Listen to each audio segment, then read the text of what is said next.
the tea tasted wrong. That's the first thing I remember. A metallic tang clung to the back of my tongue like sucking on an old coin. I set the cup down, frowning, and told myself it was nothing. Just a bad batch of leaves, or maybe the kettle hadn't been rinsed properly. But that night, after dinner, I felt faint. The room swayed a little when I stood, and I had to grip the edge of the counter to steady myself. "Are you all right, Lydia?" Sophie asked, her voice smooth as honey. She tilted her head just so, her smile perfectly sweet. "You look pale." I forced a smile back, though something in me shrank under her gaze. "I'm fine," I lied. Later, long after the dishes were washed and David had gone to bed, I passed by Sophie's door on the way to my room. Her voice floated out through the crack, hushed but tinged with laughter. "No, it's working," she whispered to someone on the other end of the line. Then that laugh, low, delighted, almost cruel. It wasn't the sound of the dutiful daughter-in-law she pretended to be. It was something darker, and it made my blood run cold. I didn't stop walking. I didn't want her to know I'd heard, but I carried that sound into my dreams, and it followed me into morning. My name is Lydia. I am 59 years old, and for most of my life, I was a school principal. I spent my days guiding children, shaping futures, and reminding young minds that truth and hard work always mattered. I believed in fairness, in kindness. Life has not been easy since my husband, Robert, passed away. We'd built a quiet, steady life together, and his absence left me hollow. That's when David, my son, insisted I come live with him and Sophie. At first, I was grateful. Sophie seemed so warm, so eager to help. She poured my tea each morning, made sure I took my vitamins, and always told David how much she loved having me there. I told myself I was lucky, but luck doesn't taste metallic, and laughter like that doesn't belong in the mouth of someone who calls you family. That night, lying in the darkness of my room, my heart thrummed with a fear I couldn't yet name. Something was wrong, deeply, terribly wrong, and I was about to find out just how wrong it truly was. When Robert died, the world seemed to lose its balance. For 37 years, he had been the steady anchor to my sails, always the calm voice when my temper flared, always the one to remind me that life, even in its hardships, had sweetness hidden in corners if I only looked. When he was gone, I wandered my days like a ghost. The house was too large, the silence too loud. David, bless him, had come every evening those first weeks to check on me. He worried, though he tried not to show it. I could see it in the way his eyes darted across the cluttered kitchen, the unopened mail, the half-eaten meals I'd forgotten to clear. Eventually, he and Sophie insisted I come live with them. "Mom, you shouldn't be alone right now," David said, taking my hand. His voice trembled just slightly, but enough for me to feel the weight of his concern. "It'll be good for all of us. Sophie and we'd love to have you." Sophie had smiled then, her hands folded neatly in her lap. "Of course, Lydia, we'll take such good care of you. You'll feel right at home." At the time, I believed her. The first few weeks passed quietly enough. Sophie fussed over me in a way that made me uncomfortable, though I told myself it was just her way of showing kindness. She prepared my tea each morning, carefully carrying it into the sunlit breakfast nook with a bright smile. She started keeping track of my medications, too, sorting them into little plastic cases with the days labeled across the top. "It'll be easier for you this way," she said, her tone sweet but firm. No risk of forgetting. I appreciated the thought, or at least I told myself I did, but it unsettled me, too. The way she slid herself into the role of caretaker so swiftly, as though she had been waiting for the opportunity. And then there were the small oddities. I'd go to my drawer to fetch my blood pressure pills, only to find a few missing. When I asked Sophie about it, she shrugged lightly. "Oh, I probably miscounted when I was filling the box. Don't worry, Lydia, I'll fix it." Or the times meals tasted faintly off. Not inedible, but strange. Once, a stew had a bitterness that lingered long after the spoon left my lips. Another time, a casserole carried a strange sharpness beneath the cream. I chalked it up to my own palate changing with age, or perhaps Sophie experimenting with recipes. Still, the unease coiled tighter in my stomach with each bite. One evening, I woke thirsty around midnight. Padding into the kitchen for a glass of water, I stopped when I saw Sophie at the counter. She didn't notice me at first. Her back was turned, her hands busy with something at the cutting board. I could see small vials lined up beside her, their labels too far for me to read in the dim light. "Sophie?" I said softly. She jumped, spinning quickly, one hand sweeping across the counter. Oh, Lydia. You startled me. Her smile flickered too quickly into place. I was just prepping some things for tomorrow's dinner. Go on back to bed. You need your rest. Something in her eyes, though, lingered too long. Calculating, measuring me. I didn't press. I simply nodded and returned to my room. But I didn't sleep that night. My training as a principal had honed a certain instinct, a sense for when a child was lying about who broke the classroom window, or when a teacher was hiding struggles behind a tired smile. I learned to watch for the tiny inconsistencies, the stories that didn't quite match. And Sophie's kindness didn't quite match. She was attentive, yes, but too attentive. She always seemed to arrive before I needed her, always knew just when I was feeling weak or dizzy. She insisted on carrying even the lightest groceries, on double-checking my appointments, on filtering every piece of information about the house through her hands first. It was the kind of care that smothered rather than soothed. And then there was the phone call I had overheard, the laughter that had chilled me to my core. I began to connect the threads, though the picture remained hazy, hills missing, strange-tasting meals, vials on the counter, and laughter, secret and cruel, shared with someone I could not see. I tried to tell myself I was imagining things. Grief could warp the mind, after all. Losing Robert had already made me doubt my own strength. Perhaps I was now doubting the good intentions of the woman my son loved. But in the quiet moments when Sophie's mask slipped just a fraction, my instincts screamed otherwise, like the day I tripped on the back porch steps, catching myself just before falling. Sophie had rushed over, her hands fluttering at my elbows, her words soothing. But in her eyes, I caught a flash of something sharp. Not concern, not fear, but disappointment. As though she had expected me to fall, as though she had wanted me to. I did not tell David, not then. My son wore his heart so openly when it came to Sophie. He adored her, defended her, painted her as the perfect partner. I could not bear to plant suspicion in his mind without proof, but doubt had already taken root in mine. And with each bitter sip of tea, each faint spell, each too-sweet smile from Sophie, that root grew deeper, twisting, tightening, until I could no longer ignore it. Something was happening in this house, and if I didn't find out what it was, I feared I would not survive to tell anyone at all. The weeks that followed felt like slow suffocation. My body betrayed me more each day. I grew weaker, moving slower around the house, and my once sharp mind found itself fogged, dulled around the edges. Even climbing the stairs left me breathless. Sophie, of course, noticed and seemed almost delighted by it. "Oh, Lydia, don't strain yourself," she'd chirp, swooping in to take the laundry basket from my hands. "You just rest. Let me take care of you." Her words dripped with honey, but her eyes held something far colder. It terrified me to realize that perhaps I wasn't imagining it, that the metallic taste in my tea, the dizziness, the missing pills, these weren't coincidences. This was deliberate. But who would believe me? One Sunday afternoon, David found me sitting in the garden, staring absently at the hydrangeas Robert had planted years ago. My hands trembled in my lap. My skin, I knew, had lost its color. "Mom, you don't look well," David said, crouching beside me. Concern softened his features. "Should I call Dr. Tobin? Ames? Maybe get you checked out." I looked at him then, my son, the boy I had raised with every ounce of love in me. The boy who, as a child, used to press flowers into my hand and tell me he'd always protect me. The boy who had turned into a man who loved his wife so fiercely he couldn't see beyond her smile. I swallowed hard, summoning courage I wasn't sure I had. "David," I whispered, "I think Sophie is trying to hurt me." His head jerked up, eyes widening. "What?" I leaned closer, lowering my voice as though Sophie might be listening from behind the hedges. "My tea tastes strange. My pills keep disappearing, and every time I eat something she's made, I feel weaker. She watches me, like she's waiting for me to collapse. David, I'm scared." For a moment, silence stretched between us.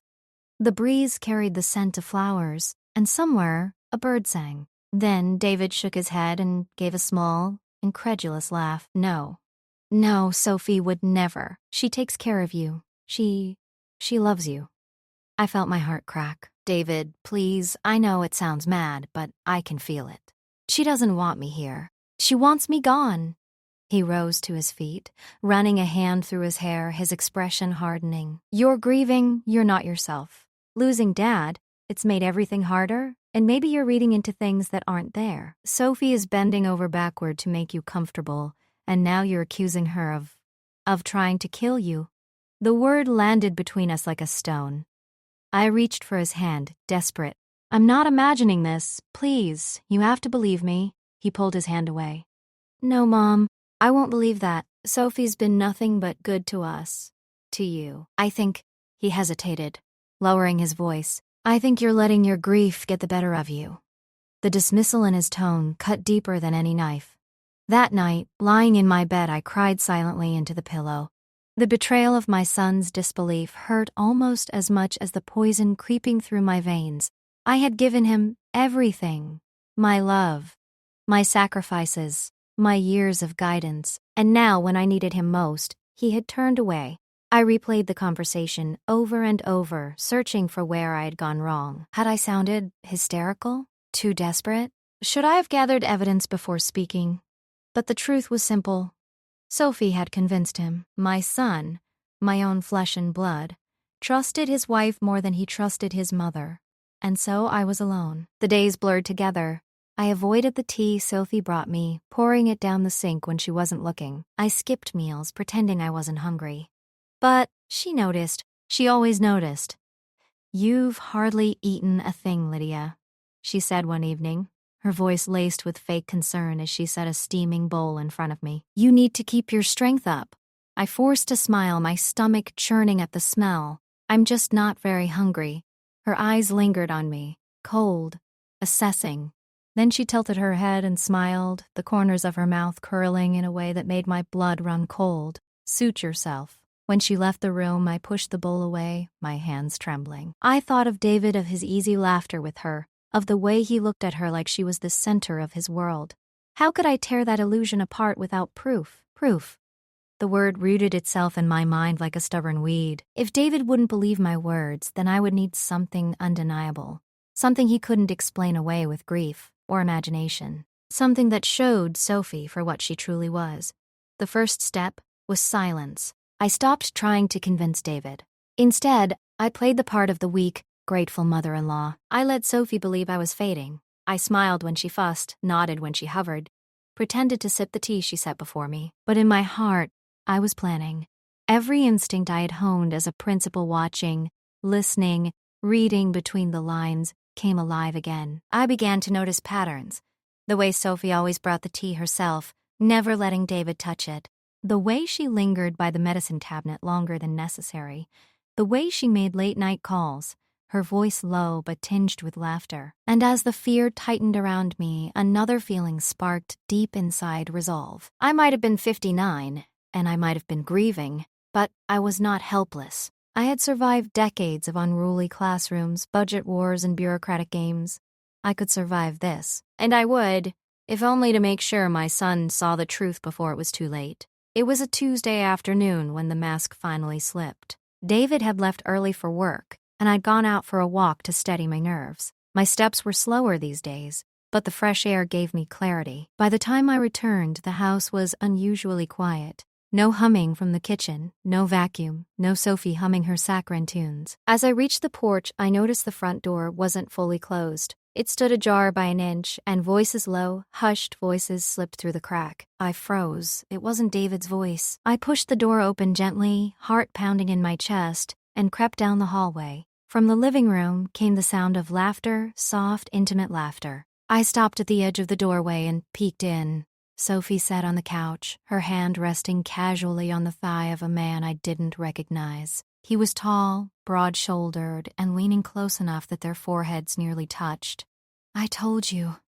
It's just a matter of time, Sophie whispered, her smile wicked. She's already weak. A few more weeks, maybe a month at most, and she'll be gone. Then David inherits everything, and I can finally be free of him. The man chuckled. And you'll get your payday, of course. Sophie said, brushing her lips against his cheek. Once the money is in our hands, I'll divorce David. He's so besotted, he won't see it coming. I'll take half and start fresh with you. I clutched the wall to steady myself, bile rising in my throat. My daughter-in-law was not only poisoning me, she was cheating on my son. And worse, she was planning to destroy him the moment she got what she wanted. It was almost too much for my heart to bear. My knees weakened, and I stumbled back, desperate to keep quiet. But a loose floorboard creaked under my weight, and Sophie's head snapped up. "Did you hear that?" she hissed. The man frowned. Probably nothing. But I didn't wait to see if they came to investigate. I slipped down the hall, moving as quickly as my trembling legs would allow, and retreated to my room. I shut the door softly, my chest heaving, my hands cold with terror. For hours I sat there, my mind replaying the scene over and over like a cruel film. Sophie's hand on his leg. Her words, dripping with venom. Her laughter, mocking everything I had built my life upon. I thought of David, his loyalty, his love for her, his blind devotion. He would never believe me if I told him. Not without proof. And yet, how could I carry this knowledge alone? How could I watch him kiss her goodnight, knowing her lips had touched another man that same afternoon? And how could I drink from a cup she placed before me, knowing it carried death in its depths? That night at dinner, I forced myself to sit across from them. David chatted cheerfully about his work, oblivious to the dark game being played around him. Sophie smiled sweetly, asking me if I wanted chamomile tea before bed. My stomach clenched. "No, thank you," I murmured, keeping my eyes down. "Are you sure?" Her voice was light, teasing. "It might help you sleep better." I shook my head firmly. "I'm fine." For the briefest moment, her smile faltered, and in that flicker, I saw it, the cold calculation she kept so carefully hidden. David, of course, saw nothing. In the days that followed, I lived in a haze of dread. Every laugh Sophie shared with David felt like a dagger. Every glance between them, every whispered conversation felt like a cruel joke at my expense. I wanted to scream, to tell David everything, to drag Sophie's betrayal into the light. But fear held me back. I had no photographs, no recordings, no evidence, only my word, and hadn't he already dismissed my fears once? No. If I confronted them now, Sophie would twist it. She'd paint me as paranoid, senile, unwell, and David would believe her. So I stayed silent. But I watched. I listened. I waited. Because if I was to survive this, if I was to save my son from the shattering truth, then I needed more than suspicion. I needed proof. One evening, long after David had gone upstairs, I heard Sophie's voice drifting from the kitchen. I crept closer, careful not to reveal myself, and caught pieces of her conversation with the same man. "She won't last long," Sophie was saying, her tone brisk. "I've been upping the dose little by little. David thinks she's just frail. He's too blind to see the truth. Soon, we'll have everything. And once I've bled him dry, I'll be out of here." The man murmured something in reply, and Sophie laughed. That same cruel laugh I had heard the first night. That was the moment something inside me hardened. I wasn't just fighting for my life anymore. I was fighting for David's too. The woman who once spent her days organizing classrooms and protecting children now found herself in the most dangerous classroom of all. Her own home. And my lesson plan was clear. Stay quiet. Stay observant. Gather evidence. Because when the truth came out, it had to be undeniable. And when that day came, Sophie would regret ever underestimating me. But wanting proof and finding it were two very different things. I was no detective. My days of solving problems involved wayward students and misplaced report cards, not a daughter-in-law slipping poison into my tea. I couldn't storm into Sophie's room and rifle through her things that would only tip her off. And David still believed her to be the devoted wife. He would defend her, not me. So if I couldn't do it myself, I would have to find someone who could. That thought terrified me. I had never in my 60 years considered hiring someone to dig through another person's life. It felt wrong, somehow, sneaky, invasive. But this was survival. It wasn't just my life at stake. It was David's heart, his entire future. The first step was money. I had always been careful, a saver by habit. Robert and I had lived comfortably, but I had tucked away small amounts over the years. A teacher's pension doesn't stretch far, and Robert's passing had already shifted the financial ground beneath me. Still, I had enough hidden aside in a separate account money Sophie didn't know about. Money I could use now. That small secret gave me strength. The very next week, while Sophie went shopping and David was at work, I made my move. I dressed carefully, choosing plain clothes and slipping out the door with as little noise as possible. I walked slowly to the bus stop, my heart hammering as though Sophie might spring from the shadows to demand where I was going. But she didn't. The bus took me downtown, where the streets bustled with office workers and shoppers. I found the address scribbled on a note in my handbag, Bennett Investigations. It had taken me 2 days of careful searching in the library's computer lab to settle on the name. I wanted someone discreet, someone who wouldn't ask too many questions, but with enough reputation to be trustworthy. The office was tucked above a laundromat, small and unassuming. Inside, the walls smelled faintly of coffee and dust. A man in his late 50s looked up from behind a cluttered desk. His hair was graying, his shirt rumpled, but his eyes were sharp in the way of someone who missed nothing. "You must be Mrs. Collins," he said, standing to shake my hand. "I'm Frank Bennett, please. Sit." I sank into the chair opposite, clutching my bag in my lap. "Thank you for seeing me." He studied me for a moment, then leaned forward. "You said on the phone it was family trouble?" The words caught in my throat. I had rehearsed them on the bus, but speaking them aloud felt like tearing open a wound. "My daughter-in-law," I whispered, my voice trembling. "I believe she's unfaithful. And worse, my eyes filled with tears I couldn't hold back. I believe she's poisoning me." For a long moment, he didn't speak. His gaze didn't flicker, didn't mock. He only nodded slowly, as though I'd just told him something he had half expected to hear. "Do you have any reason to think so?" I explained. About the metallic taste, the missing pills, the conversations I overheard, the man in the living room. Every detail spilled out, my voice low and urgent. When I finished, I sat trembling, waiting for him to dismiss me the way David had. But Frank didn't. Instead, he tapped a pen against a notepad and said, "All right, we'll need to track her movements. If she's meeting someone, I'll find out. If she's buying anything suspicious, I'll document it. But you need to understand, this could take time, and it won't be cheap." I opened my bag and pulled out an envelope of cash, half of what I'd saved over the years. It felt like handing over a piece of my future. "Whatever it costs," I said firmly, "it's worth it." The days that followed stretched my nerves taut. I went about my routine as if nothing had changed, but inside I was coiled tight with anticipation. Every time Sophie slipped out with her handbag slung over her shoulder, I wondered if Frank was following. Every time she lingered on the phone in hushed tones, I prayed he was recording. And then, after 2 weeks, Frank called. "Mrs. Abiz." "Collins," he said, his voice steady. "I think you'll want to see this." My stomach dropped. We met again in his office. He slid a manila folder across the desk, its weight far heavier than paper ought to be. My fingers trembled as I opened it. The first photo was Sophie in a cafe, sitting across from the same man I had seen in the living room. Their heads leaned together, hands brushing over coffee cups. The next photo was in a car, his lips pressed against hers in a kiss so intimate it made me sick to my stomach. And then came the receipts. Frank had followed her to a small pharmacy 2 towns over. She had purchased something under a false name. Thallium Salts, a toxic compound banned in most ordinary use but still found in some pest control products. Enough to sicken a person slowly, enough to kill them. My blood turned to ice. "She didn't even bother to cover her tracks properly," Frank said grimly. "Used a debit card in her name.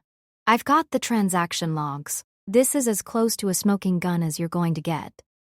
I stared at the folder, bile rising in my throat. It was real. It was all real. The betrayal I had feared, the laughter I had overheard, it wasn't grief twisting my mind, or paranoia born of loneliness. Sophie was poisoning me. Sophie was cheating on my son. Sophie was plotting to take everything we had built and crush it under her heel.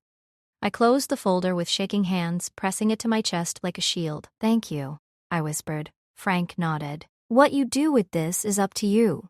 But be careful. If she suspects you know, she might act faster." The thought chilled me to my bones. That night, back in my room, I sat awake long after the house was quiet. I clutched the folder to my lap, staring at the photographs again and again. Each one was a dagger, but together they formed armor. David hadn't believed me before. But with this, he couldn't deny it. The only question now was when and how to show him. Because the moment the truth came out, our lives would never be the same again. I waited 2 days. 2 long, agonizing days in which I hid the folder in the lining of my handbag and pretended nothing had changed. Sophie flitted around the house as usual, smiling her poisonous smile, making tea I no longer touched, fussing over David with kisses and laughter. And David, oh, my dear boy, he returned her affection with such tenderness that it broke my heart. How could I shatter his world?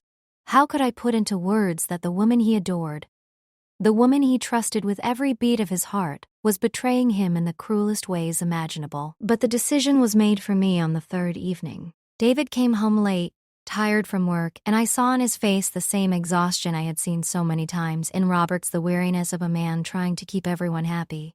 Sophie fussed over him, set a plate of food in front of him, kissed his cheek, and then drifted upstairs with her phone pressed to her ear. I took a deep breath. David, may I speak with you? Alone? He looked at me with mild surprise, fork halfway to his lips. Of course, Mom. What's on your mind? My hands trembled as I set the folder on the table between us. I pushed it toward him as though it were a live wire. I need you to look at this. He frowned, lowering his fork, and opened the folder. The first photo made his brow crease. Sophie, sitting across from the stranger in the cafe, her smile too intimate, her hand brushing his. What is this? He muttered. Keep looking, I whispered. He turned the pages, slower now. A kiss in a car, hands entwined on a park bench. More photos, each one more damning than the last. His jaw tightened, his knuckles whitening around the page. These could be fake. Someone could have. They're not, I said firmly. My voice cracked, but I held my ground. The investigator I hired followed her. He took those pictures himself, and there's more. I slid the receipts toward him, purchases made at the out-of-town pharmacy. Thallium salts. David blinked, confusion flashing across his face. What is this? Pest control. I reached into the folder again, pulling out the final piece, a small recorder. Frank had given it to me after capturing Sophie's late-night conversation in the kitchen.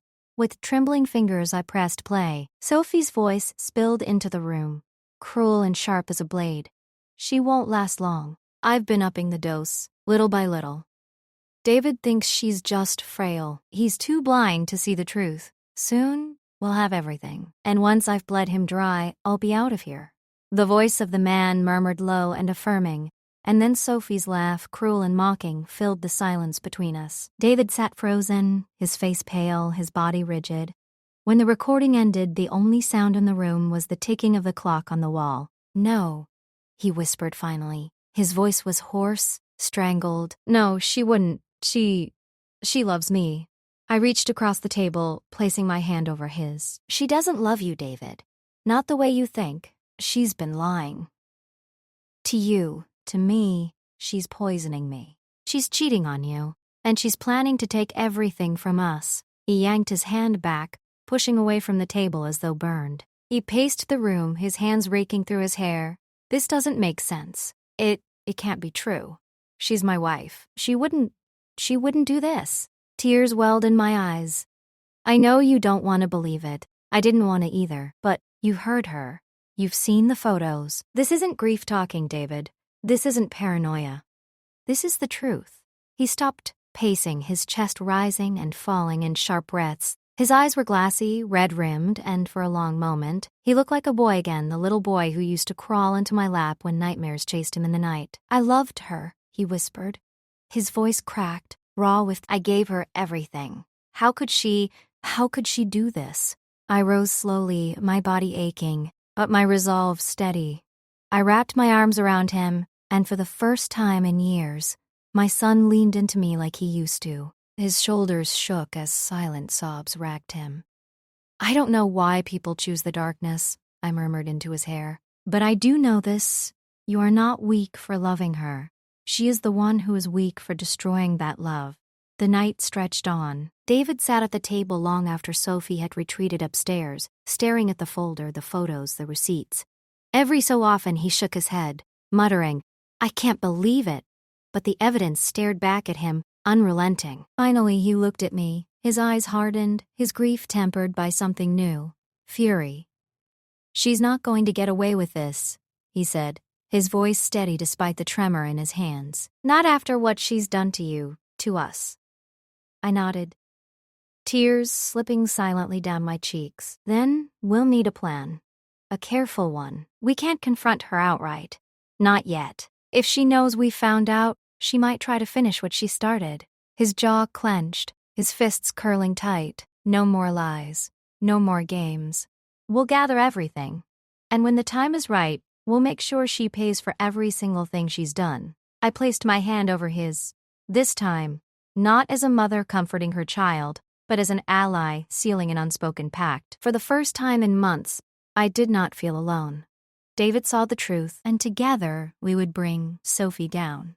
Saying it aloud made it feel less like a frantic wish and more like a promise. The two of us, mother and son, once divided by doubt and love, now sat shoulder to shoulder, a small, unlikely army bent on one thing: truth. We met with Frank the very next morning. He arrived with nothing theatrical, no trench coat, no cigarette dangling from his lip, just a briefcase and a quiet efficiency that steadied my nerves. David watched him with an intensity I hadn't seen since he'd argued a point in law school. Anger had given his eyes a razor's edge. "Here's what we'll do," Frank said, opening his case and laying out a map of possibilities. "We continue the physical surveillance, CAF meetings, car rides, hotel check-ins. I'll keep tailing him when he shows, but that alone won't prosecute poisoning. For that, we need to document the substance, the purchase, and an intent to administer it." David slammed his fist lightly on the table. "So we get the receipts, the purchases, and a recording. And as much forensic proof as we can muster." Frank agreed. "We'll test any suspicious food or drink. We'll get lab analyses for traces of thallium. We'll document a timeline." I felt a small, fierce relief. Steps. Concrete things to do. My head, clouded for weeks with fear, cleared into method. The teacher in me, planner, organizer, came back. I made lists, schedules. We would not act on impulse. We would not be reckless.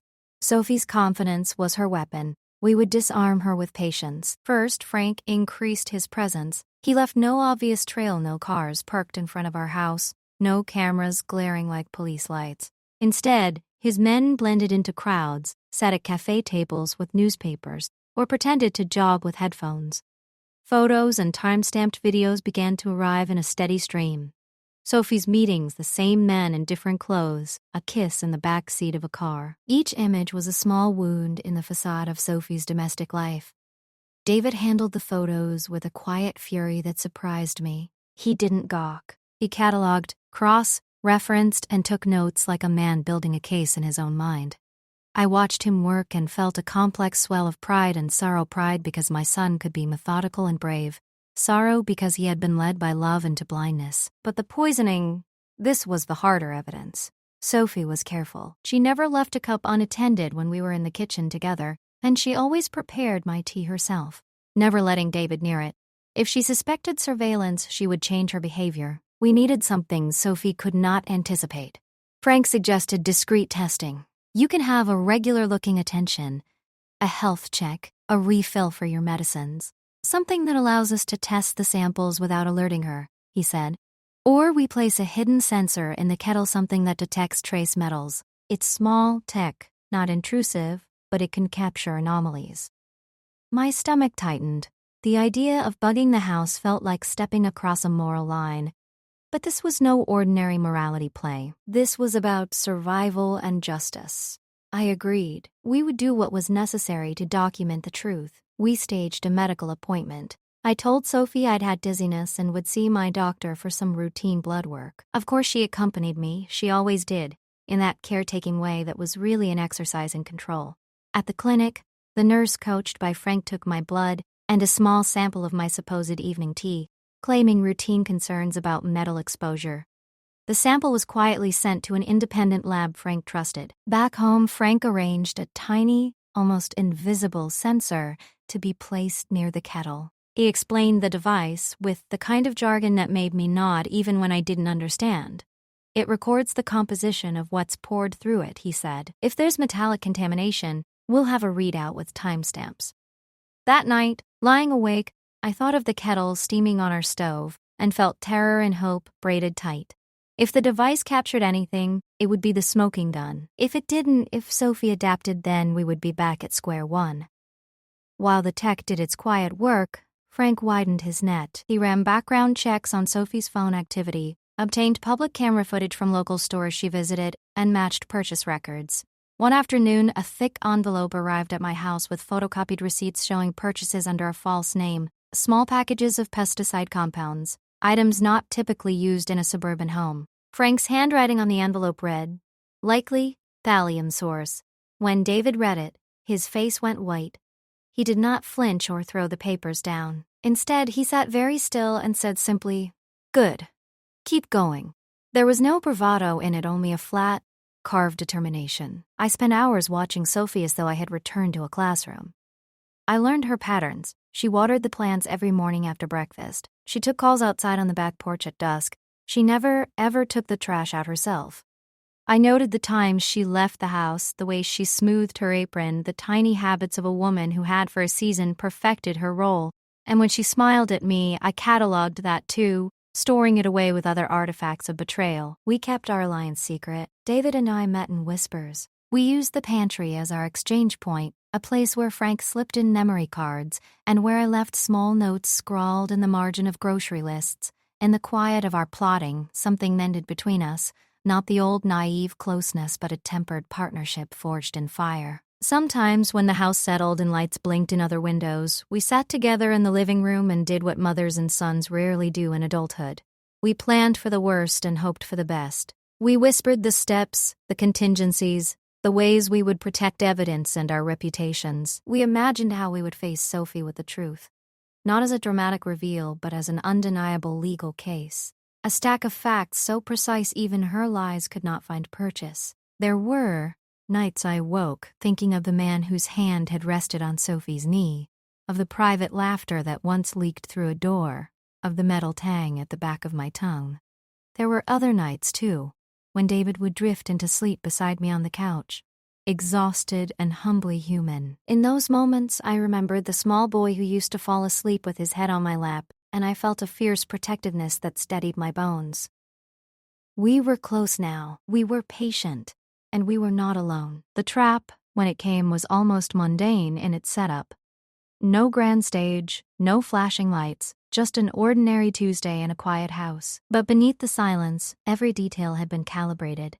The hidden sensor in the kettle, the discreet cameras Frank had installed in the corners of the kitchen and living room, the tiny recorder tucked beneath the lace cloth on the dining table. David kissed me on the forehead that morning and said, loud enough for Sophie to hear, "I'll be gone overnight, Mom. Work trip. Call me if you need anything." His bag was packed with nothing but decoys files, a spare shirt, a toothbrush. Sophie waved him off with that effortless smile she had perfected, standing in the doorway like a loyal wife seeing her husband out. Only I saw the glint in her eyes, the anticipation barely masked. Frank's team was already stationed in quiet positions, one in a car down the block, another jogging past every hour, one more at the cafe across the street. It was all invisible to Sophie, who thought the stage was finally clear for her performance. The day unfolded in slow motion. Sophie moved through her routines, watering plants, tidying the living room, humming a tune as she folded laundry. But I felt her attention kept returning to me, as though she were checking my stamina, my weakness, my breath. At dinner, the moment came. She insisted, oh, so kindly, that she would prepare the meal. "You should rest, Lydia," she said, her voice honeyed. "You've been looking pale again. Let me take care of you." I sat at the table, hands folded, my heart pounding so hard I feared the hidden recorder would capture it. From my seat, I watched her sprinkle something so quick, so subtle into the saucepan of stew. Not a heavy shake of seasoning, but a delicate gesture, like a violinist adjusting her bow. She ladled the food into bowls, placed mine gently in front of me, and smiled. "Eat while it's hot." I lifted the spoon, touched it to my lips, and in that moment thought of every woman who had ever been told to sit quietly, to endure. I set the spoon down. "Not hungry tonight," I murmured, pushing the bowl slightly away. Her smile froze for just an instant, then recovered. "Oh, that's a shame. I made it special?" I'll have some later, I said. She shrugged too quickly and carried my untouched bowl back to the kitchen. But the camera saw, the sensor saw, the recorder, humming beneath the lace, caught every syllable of her phone call a few minutes later when she shut the kitchen door, forgetting the device picked up sound through thin walls. It's done, she whispered. Yes. She's getting weaker every day. Once she's gone, David inherits. We'll set ourselves up for life. Be patient, it won't be long now. Her laugh, bright, careless, stabbed through me. Frank's men retrieved the evidence the next morning, disguised as a courier delivery. The stew sample was sealed, bagged, and rushed to the lab. The recordings were backed up in triplicate. The sensor's logs showed the metallic spike in the kettle water at the exact hour Sophie had made tea for me earlier in the day. But perhaps the most damning was her voice, low and conspiratorial, dripping with venom as she cooed into the phone. When Frank played it back for us that night, David's face went slack, as though the air had been punched from him. This, his voice cracked. This is my wife. He buried his head in his hands. For a long while, the only sound was his ragged breathing. Then he straightened, his expression cold and resolute in a way I'd never seen before. She will not touch you again, he said, looking at me with fierce determination. Not a single hair on your head, and she will not walk away from this. I reached for his hand, squeezed it. We're almost there, son. One last push. The truth will bury her lies. The next few days were agonizing, a waiting game. Sophie carried on as though nothing had shifted. She still fussed over me, asking if I wanted tea, if I'd like her to adjust my pillow, her mask of sweetness intact. Yet in her eyes I saw calculation, like a predator circling prey. What she didn't know was that the walls had already betrayed her. Her words, her poisons, her betrayals, they no longer belonged to her. They were evidence now, pieces of a story that would unravel her carefully woven web. On the fourth day, Frank handed David a neatly organized file. This, he said simply, is airtight.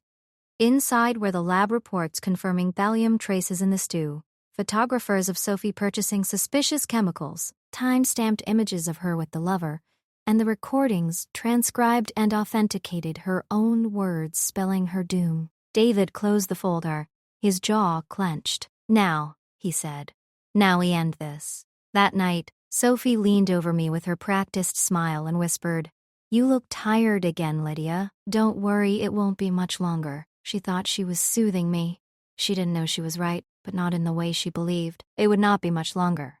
Because the trap had sprung and the walls themselves carried her guilt. The morning the police came, the house was unusually still. I woke before dawn, as I often did, and sat in my chair by the window, clutching a shawl around my shoulders. My hands trembled, though not from age this time, from the weight of what was about to happen. David paced the kitchen, silent but alert, like a soldier before battle. He'd barely slept the night before, his jaw tight, his eyes bloodshot. Every so often, he glanced toward Sophie's closed bedroom door. When the knock finally came, sharp and heavy, Sophie emerged with a startled look. She was still in her satin robe, her hair pulled back carelessly. Who could that be? She asked, irritation in her voice. David's eyes flickered to me. I nodded once. 2 uniformed officers stood there, flanking a detective in plain clothes. Sophie Reynolds, the detective asked, his tone firm but even. Yes, Sophie said, her voice uncertain now. You're under arrest for attempted murder, fraud, and conspiracy, the detective said, stepping forward. You have the right to remain silent. The words seemed to hang in the air, filling the hallway like smoke. Sophie's face drained of color. She let out a laugh, brittle and sharp. This is ridiculous. David, say something. Tell them this is a mistake. But David didn't move to her side. He stood rigid, his arms crossed, his gaze fixed on her with something between fury and grief. This isn't a mistake, he said, his voice low. We know everything, Sophie. The poison. The lies. The affair. It's over. Sophie's eyes widened, her mask slipping into naked desperation. No, you don't understand. David, I did this for us.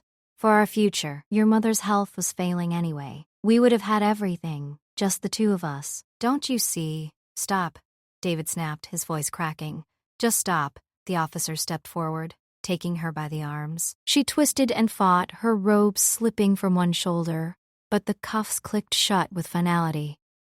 "You can't do this to me," she shrieked, her voice rising into a wild pitch. "I gave you everything, David. I loved you."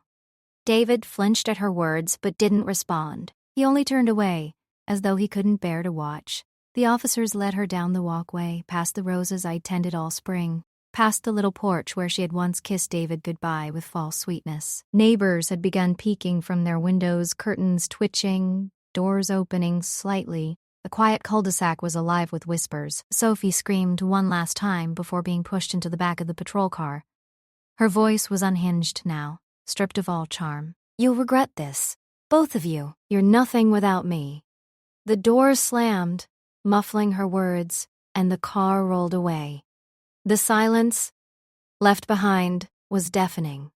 Inside, David collapsed into a chair, burying his face in his hands. His broad shoulders shook once, twice. It was the sound of a man breaking, but also of a man finally waking. I sat across from him, waiting, giving him the quiet he needed. After a while, he lifted his head, his eyes wet. "She was my wife," he whispered. "I loved her. I defended her against you." And all along, his voice trailed off, strangled. I reached across the table and laid my hand over his. "She betrayed you, David. She betrayed us both. But love blinds us, and you wanted to believe the best in her. There is no shame in that. The shame belongs to her." He nodded slowly, tears streaking his cheeks. "You were right, Mom. I should have listened to you sooner. I almost lost you." My throat tightened, but I forced my voice to remain steady. "You didn't lose me. I'm here, and now we move forward together." The days that followed were filled with headlines. Suburban wife charged with attempted murder and fraud. News vans parked briefly on our street, reporters chasing angles. Frank handled most of it, ensuring the truth was presented clearly. Sophie had purchased poisons under false names, had been caught on tape conspiring, had been seen meeting her lover. The evidence was airtight, the case already being prepared for trial. David avoided the papers, but I read them quietly, clipping the articles and slipping them into a folder. Not because I wanted to relive the horror, but because I wanted the record, the proof that we hadn't imagined it, that the truth had finally been dragged into the light. At night, David sat beside me on the porch, silent but steady. Sometimes he would speak, his words halting. "I keep thinking about our wedding day," he said one evening. The way she looked at me, the vows she said. Was any of it real? I didn't answer immediately. I let the crickets fill the silence, the night air cool against my skin. Then I said softly, "Perhaps she believed it was real in that moment. But people change. Greed grows in dark corners. What matters now is that you see her clearly." He nodded, staring out at the street where the patrol car had once waited. "I'll never let anyone blind me like that again." For the first time in months, I felt my body relax. The faint metallic taste that had haunted my mouth was gone. My sleep came easier, no longer interrupted by whispers of dread. Justice was not complete. The trial still lay ahead, but Sophie's grip on our lives had been broken. One night, as I drifted to sleep, I thought of the strange twists of fate. I had been a school principal, trained to guide, to discipline, to protect children from harm. Now, at 59, I had been forced to protect my own child from the most dangerous lesson of all, betrayal by the person closest to him. But we had survived, and in surviving, we had grown stronger. The weeks after Sophie's arrest unfolded slowly, like a long winter thawing into spring. The house, once heavy with suspicion and deceit, began to feel lighter. Windows I'd kept shut out of fear were thrown open. The air smelled of roses again, not of paranoia and poison tea. David moved through those days quietly, but with determination. He threw himself into his work with a focus I hadn't seen since his university years, as though proving to himself that he was more than Sophie's husband, more than the fool she had made him feel. At night, he came home tired but steady, and the lines of grief on his face softened bit by bit. I, too, began to reclaim myself. My health improved, whether from the absence of poison or the lifting of fear, I couldn't tell. The dizziness faded, the faint metallic taste disappeared. I walked in the garden every morning, pruning the roses, talking to the earth like an old friend who had waited patiently for me to return. Sometimes when I bent to touch the soil, I thought of how close I had come to being buried beneath it. But then I straightened, inhaled the sharp scent of life, and reminded myself that survival is its own quiet victory. David and I spoke often. Sometimes of Sophie, sometimes of lighter things. It wasn't easy for him. Betrayal leaves scars that don't fade quickly. But he didn't avoid the subject. "She played me, Mom," he said one evening as we sat on the porch, watching the sun slip below the horizon. "She poisoned you, lied to me, cheated with him, and I didn't see any of it. I defended her against you." I reached for his hands, squeezing it gently. "You loved her. Love makes us blind. Sometimes." "That isn't weakness, David. It's proof of your humanity. But you've learned. You've grown. That's what matters." He looked at me, his eyes weary but clearer than I'd ever seen. "I won't make that mistake again. And I won't ever doubt you again either." Those words stitched a wound in me that I hadn't realized was still bleeding. To be doubted by your own child is a quiet agony. To be believed again is its own kind of healing. Sophie's trial became a public spectacle. The newspapers devoured it, the poison plot, they called it. Headlines painted her as both villain and seductress, spinning tales of greed and betrayal. Frank testified. The lab reports spoke louder than any lawyer could.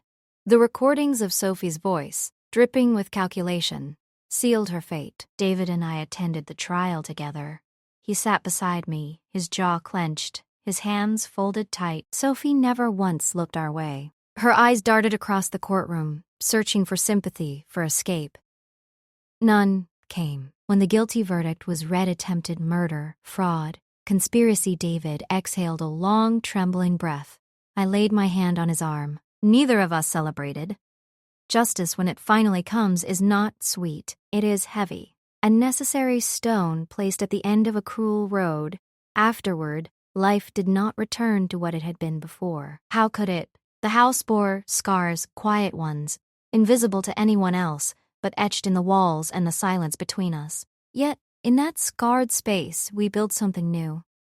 David began volunteering at a legal clinic on weekends, helping those who had been deceived or trapped in abusive relationships. If I couldn't see it in my own life, he told me, at least I can help others see it in theirs. I returned to the library in town where I had spent so many happy years as a school principal. I read to children on Thursdays, my voice carrying stories of courage and cleverness. Their laughter filled me with a joy so pure it rinsed away the last of Sophie's poison from my soul. One quiet evening, as the crickets sang, I sat on the porch with a cup of tea brewed by my own hand this time, safe and plain. I thought about betrayal, love, and survival. Betrayal is sharp, it cuts deep and leaves you gasping. But love is stronger, even when tested, even when nearly broken. And survival is not just the absence of death, it is the act of choosing life, again and again, even when the world conspires against you. I was 59 years old, a widow, nearly murdered by my own daughter-in-law. Yet here I was, alive, dignified, at peace. David came out to join me, carrying his own cup. He sat beside me, shoulders slumped but content. "We're okay, Mom," he said softly. "We really are." I nodded, tears pricking my eyes. "Yes, David, we are." We sat in silence after that, watching the stars prick the sky one by one. The house behind us no longer felt like a trap or a battlefield. It was a home again, rebuilt not with bricks or paint, but with truth, resilience, and love. And as the night deepened, I realized something. Sophie had tried to destroy us for her own gain, but in the end, she had only revealed the strength we carried. We had endured. We had survived.